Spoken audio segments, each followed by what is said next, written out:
Welcome to the Mike Litton Experience Podcast. Mike has over 31 years experience in real estate, finance, and investing. He's passionate about being a father, a teacher, a realtor, an investor, and a leader. Everyone has a story, and our passion is to help them tell it. And now, introducing the host of the Mike Litton Experience, Mike Litton. So what can you expect from the Mike Litton Experience? You can expect stories that will inspire, motivate, advice that will sharpen your focus, and expert information on real estate, finance, and market conditions. John Ruhlin, thank you so much for being our guest on the Mike Litton Experience. I'm so excited for our time together. I know I hide it well, right? Yeah. Right. I have no poker face, man. So I'm truly, truly excited to have you here. And like we talked about before we hit record, everybody has a story, and our passion is to help them tell it. And so with your permission, we'd like to start with where you were born, go all the way up to today, and then talk about stuff that you're working on today and then also for tomorrow, okay? Yeah, happy to dive in. Whatever's going to serve your audience the best, Mike. So super excited to have you here, dude. So I really, like I told you before, I really enjoyed your presentation at Pathfinders at Awaken Church in San Marcos. Shout out to Awaken. That was awesome, man. It was really incredible. So tell us where you were born. Yeah, I grew up, sometimes people hear our backstory and they think maybe LA or New York. I grew up in Ohio, middle of the country, town of 317 people, on 47 acres. My daily ritual was I got up and 6 a.m. and went and milk goats. Yeah. So not exactly the most sexy or appealing job on the planet. I was the kid that showed up smelling like a little funky. Yeah. We had a 1 acre garden. We heated our house with wood. Like it was, if you grew up on a farm, a working farm, like the farm is the thing, right? Like you're not planning your vacations. You're not planning like you have to work. And so that was and I didn't like it really, honestly. Like I was kind of the kid that was looking for the angle to get out of work. Yeah. But I would do it because I had to. And so I got straight A's all through school because I was like, I need to figure out a way to get out of Dodge, right? I don't like it wasn't Dodge, it was Delroy, Ohio. Exactly, right. So I got straight A's and like when you grow up poor, you don't really, like I didn't know people that were super wealthy. I wasn't hanging out at the country club. And so the only people you think of that make money are lawyers or doctors. And my mom was really into health and wellness. And like back before it was cool with Whole Foods, like she was shipping in vitamins and supplements, and which is really rare for like a poor farmer to be thinking about like longevity and health. But my mom was that was who she was. Like, she would make $1 go like $100 at the garage sale, but then she'd like invest in her health. Yeah. And so I was going to go be a DO or a chiropractor, went into undergrad at small Christian University, Malone, 3,000 students. And when you start doing the math of like medical school, you can't work enough hours at like Starbucks or Abercrombie and Fitch to pay for like $250,000. So like, I'm not a brilliant mathematician, but I'm looking at the math. I'm like, John, like you have to take out a crap ton of debt to go to med school because I didn't have a trust fund or anything. Or milk a bunch of goats, right? Yeah, milk a lot. That's a lot of a lot of goat cheese. That's a lot of goat cheese. Yeah. So I'm like looking around trying to figure out what I'm going to do to pay for med school. And I'm like, maybe I could work at a restaurant and maybe make a little bit more, as a high-end waiter or waitress. And then a buddy of mine who was a seminary student, the antithesis of a salesperson, he couldn't sell water to somebody in the middle of the desert. Steve Wiggers, but what's funny is he's 6'7" and like could dunk like out of the gym, but he was the most reserved person, and he starts selling Cutco knives. Yeah. And then, I had no idea what Cutco was. Right. But I said, Steve, like you couldn't sell anything to anybody. Like, is anybody buying these things? Yeah. And he said, yeah, I sold a set last night. And I'm like, what's a big set of knives cost? Right. And he's like, it cost a fefew $1,000s. And I'm like, he might as well have said it cost like $1 billion or like some made up gazillion. Like in my head as a 19-year-old, like it just didn't compute. Yeah. And I'm like, Steve, like, are they that good? And he's like, the training's good. The product's good. I don't know what to tell you. Yeah. So I'm like, if Steve Wiggers can do this, I can at least try. Sure. I'll commit to doing it for 6 weeks, all in. Like, so I go into the interview, wear my glasses, look smarter, wear the one tie I have, which is literally a Mickey Mouse tie. I'm like sweating bullets. I get hired.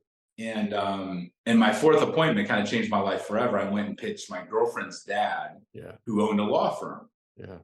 And I don't know if you've ever it's hard to sell insurance or real estate or widgets. Imagine pitching your girlfriend's dad knives. Yeah. Weird, super weird. Yeah. But the reason I pitched Paul my fourth appointment was he was this rainmaking attorney, and every deal came his way in town. Like he would, just like referrals out the wazoo. And he was also super generous. So I saw Paul like do stupid, crazy things. Like he'd find a deal on noodles, he'd buy a semi-load, like literally a semi-load of noodles. For the whole church. For the whole church. So 200 Unreal. people walk away with cases, and I'm like doing the math as a 20-year-old, 19-year-old. Like, Paul, that was like at least 40 grand on noodles. Like, what are you doing? Yeah. And he just got this smile on his face. He's like, I just love showing up for people. Yeah. So I pitched him the knives. Before church, he buys a set for himself and his 3 unmarried daughters. And then he asks the all important question. He's like, John, I want to help you hit your goals, but what else can I do? Yeah.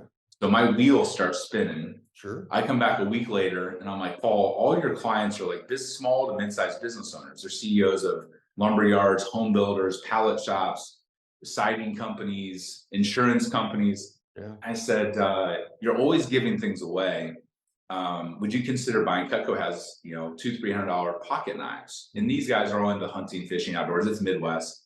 Yeah. And he's like, John, I want to order something, but not the pocket knives. Yeah. I'm like, what do you want to order?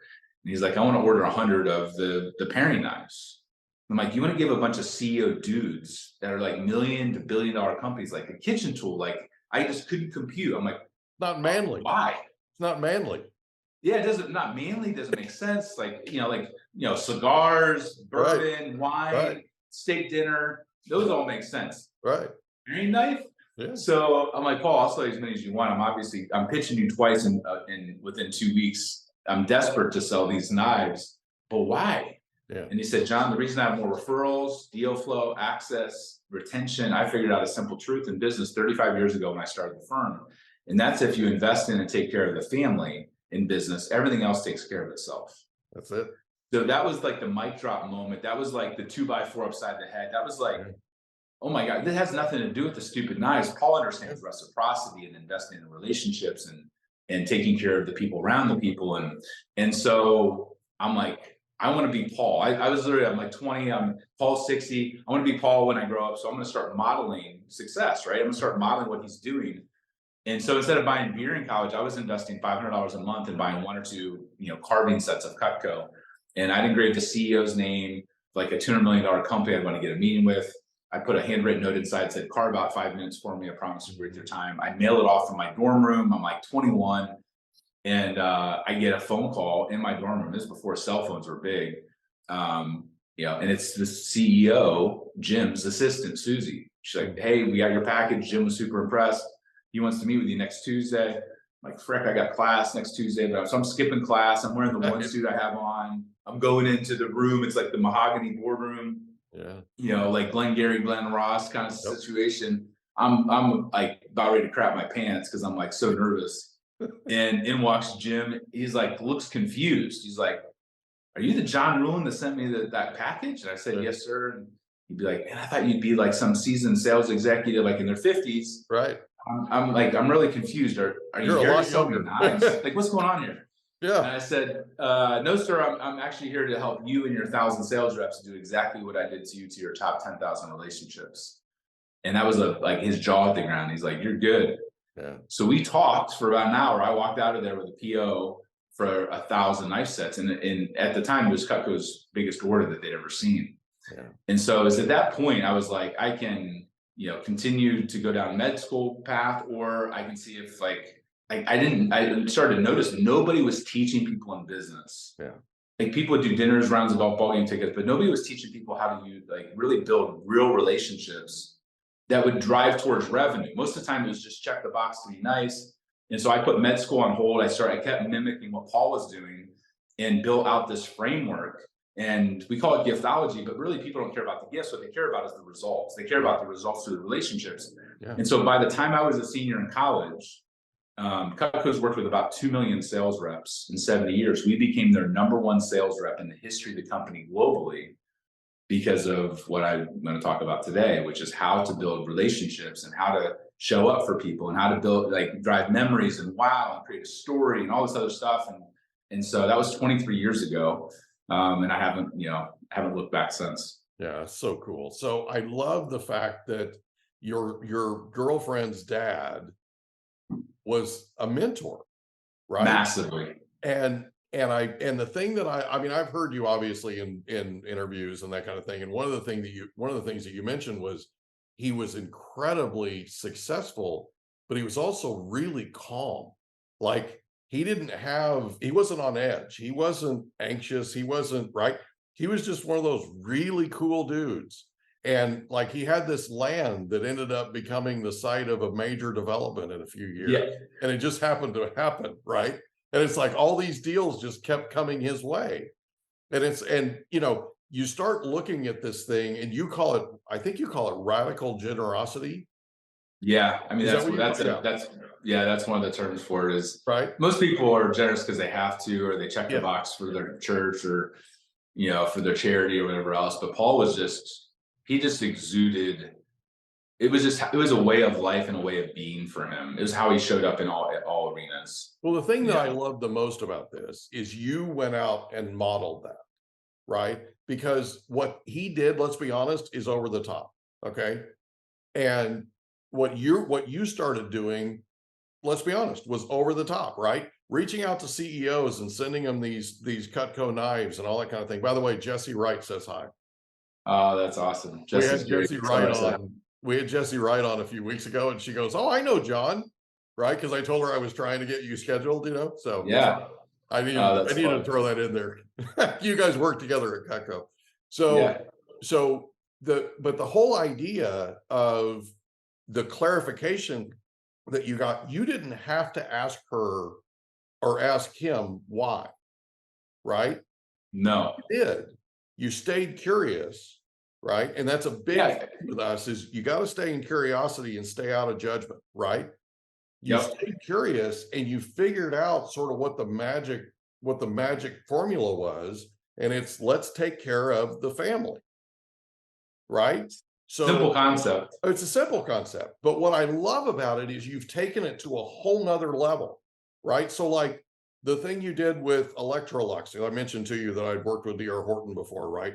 And Electrolux was trying to get their attention, and they had a big show in Vegas. Talk about that for a second, because it's what you guys do at the Ruhlin Group is you think outside the box, and you do it based on years and years and years of trial and error, right? Things that you've done over the years, but you're always thinking about like the Cubs thing, right? The piece of Wrigley Field, the wood from the locker room at Wrigley Field that's made into a speaker. Yeah. Who thinks like that? You know what I mean? You guys are amazing. Absolutely amazing. And it all started with that meeting that you had with your girlfriend's dad. Yeah. Well, I think what I realized is that everybody's busy, right? There's so much noise coming at people. Like, I remember I went through a CEO boot camp with Darren Hardy, the CEO of Success Magazine. And at the time, this was like in the 90s, the average person got hit with 30,000 messages a day. Yeah. It was in the 90s. Right. Today, I bet you it's 100,000. If you include every type of TikTok and Instagram and all the ads and all, like, we're just bombarded with noise. And so people they want more. They're like, I have a good business. Why am I not getting more referrals? Right. I have a good, I'm a good company. Why do I have to hire a headhunter to bring an employee, bring people to my team? Man, I'm like, why do I have to nickel and dime with my suppliers? Why is everything so hard? Yeah. And what I realize is that you have to stand out and be memorable. You need people to talk about you when you're not in the boardroom or on the golf course. You need people to have but they have to have a story to tell. And oftentimes people think, well, I'm a good realtor. I'm a good loan officer. I'm a good financial advisor. I have a good widget. But those people, they're paying money to get a product or a service. It's kind of a transactional relationship. Right. They're never going to tell a story about man, I invested with this financial advisor and I got, 8.2%, returns. Like the S&P got that. Mm-hmm. What they'll tell the story about is, how did you show up for their kid? Yeah. How did you make them feel special? How did you do something crazy? It's like when you go to a steakhouse, you expect, if you're paying $100 for a steak, the steak better be dang good. Yeah. The $300 bottle of wine better taste really good. Nobody's going to be like, oh my gosh, I paid $100 for a steak and it was good. But what they might tell a story about is if the GM or the owner or the chef knows that your wife likes a certain kind of cake made with a certain kind of chocolate and it's off menu and they surprise you with that because they did the research. Right. That costs $3. Yeah. The chocolate costs $3 to make the cake. Right. But they will tell that story. Even if you dropped $1,000, you're going to tell the story about the $3, about the cake. Yeah. Why? Because it was unique. It was special. It made them feel like seen and taken care of. And so all we're doing with like the knives is most people like do all their dinners, rounds of golf, whatever else at a level 10. Like nobody's hanging out the Motel 6 with their clients or their employees. Right. But then the same person you drop 10 or 20 grand on for health insurance or for a Super Bowl ticket, hey, here's a Patagonia vest for $100 with our logo on it. Yeah. That's not even a 1 out of 10. Right. And so if you can take a physical artifact that most people think is swag, and you can transform that into an actual artifact or an heirloom and make them feel seen and include their husband or their wife or their kids, we call that the inner circle. Now all of a sudden there's a trigger, there's a talk trigger that every time they see that stupid knife or the whatever, the mug or the Wrigley Field, right. The speaker, they're subconsciously wanting to tell the story and being reminded of the relationship. Yeah. And so, like trusted top of mind gets you business and referrals.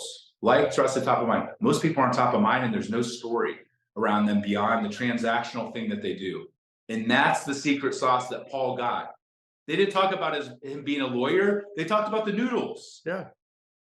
Yeah. Because that was a story worth telling. And when people heard the noodle story, they immediately had an affection towards Paul.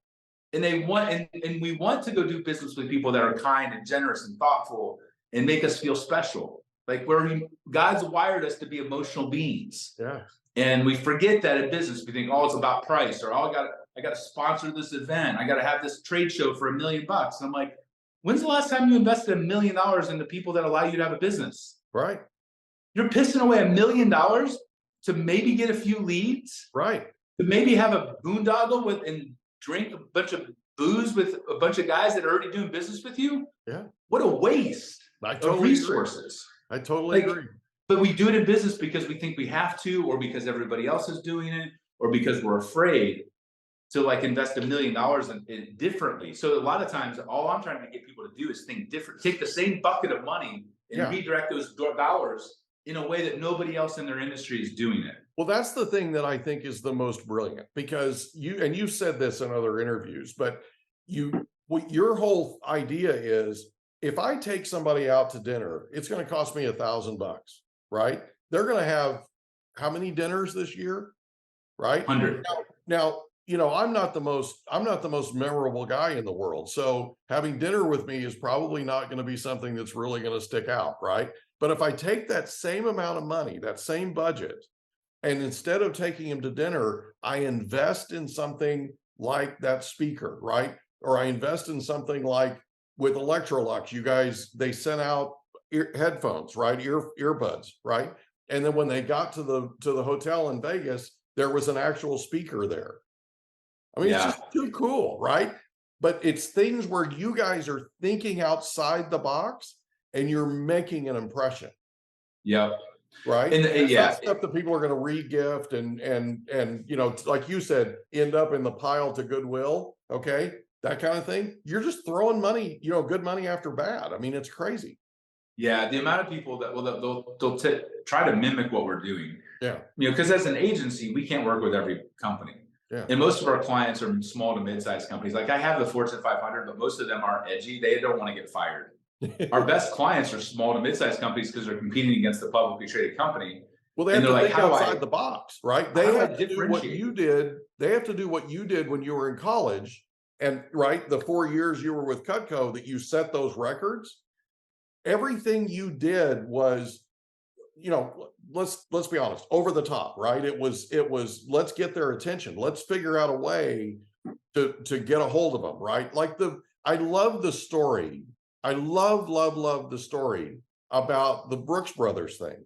Yeah. Right. And the $7,000 and the fact that your partner thought you were nuts, right? And you know, $7,000 is a lot of money. And let's be honest, that was a long time ago. That was many years ago now. Yeah. Okay? And that guy was so tired and so worn out. The whole flying thing had just he was done, dude. He walked in, dropped his bags, and you're like, no, go upstairs, go upstairs. What he doesn't know is he walks into his suite and there's a Brooks Brothers custom merchandise store just for him in all of his sizes in that room. Yeah. Right. Yeah. And tell the moral is, I mean, I wanted to ask you, I've been preparing for this interview, obviously, and I wanted to ask you, because it's in the book, Giftology. Yeah. I wanted to ask you about what did it actually end up costing you altogether? Because you made a huge splash. This is a guy that was completely worn out, comes back down to the bar, and he's like, I don't care what you want to talk about or how long you want to talk about it. Let's go. Let's go. Yeah.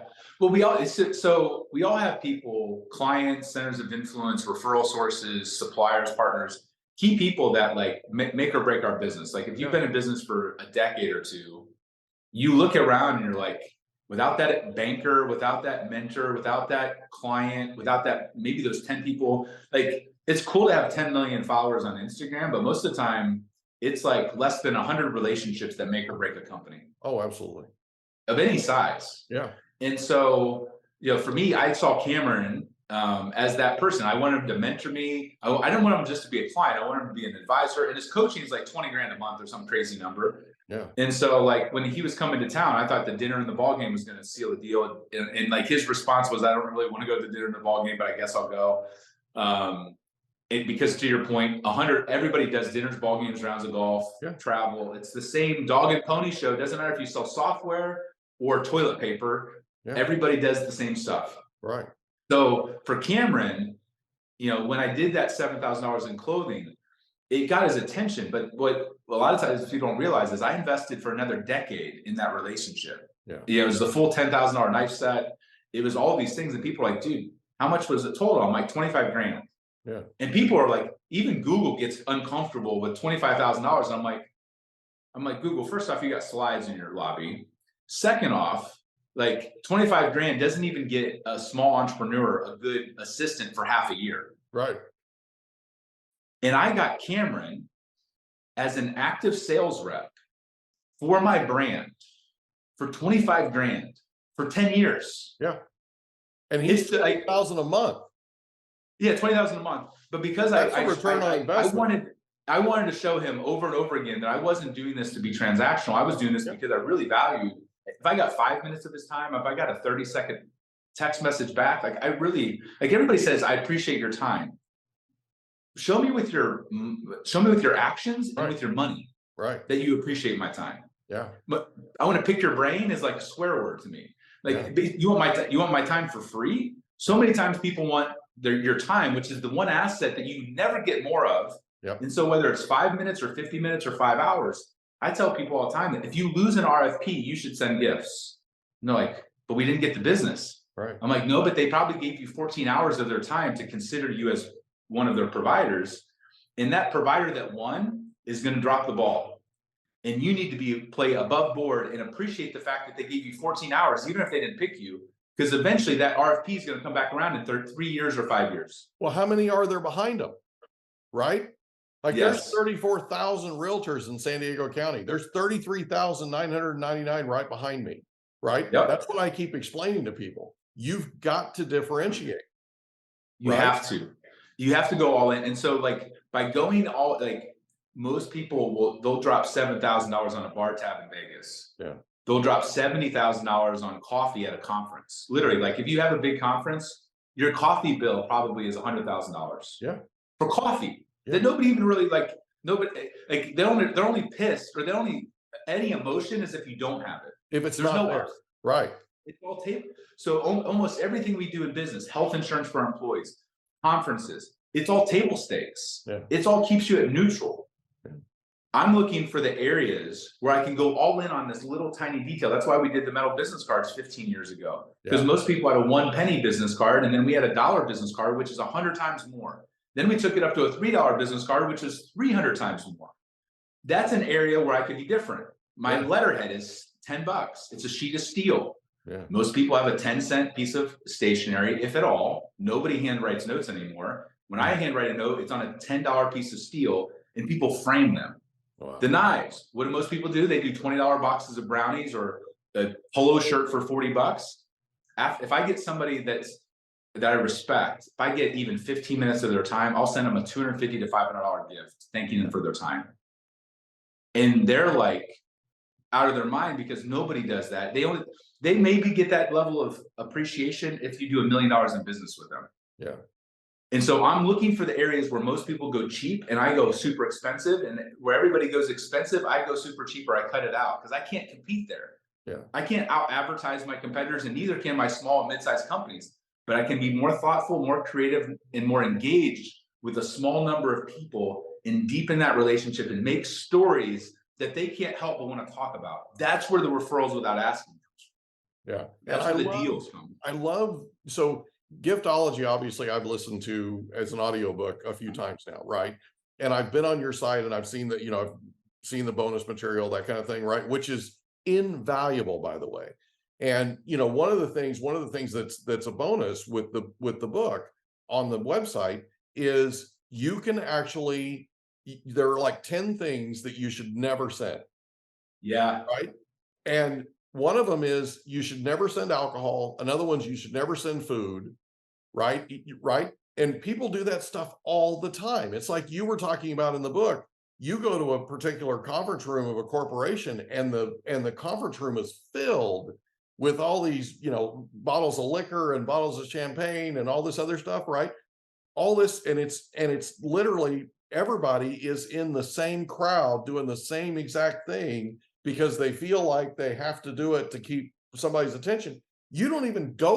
We hope you enjoyed another episode of the Mike Litton Experience. If you did, do us a favor, smash that subscribe button, tell your friends, family, and coworkers about our program, and wherever you get your podcasts, please leave us a rating.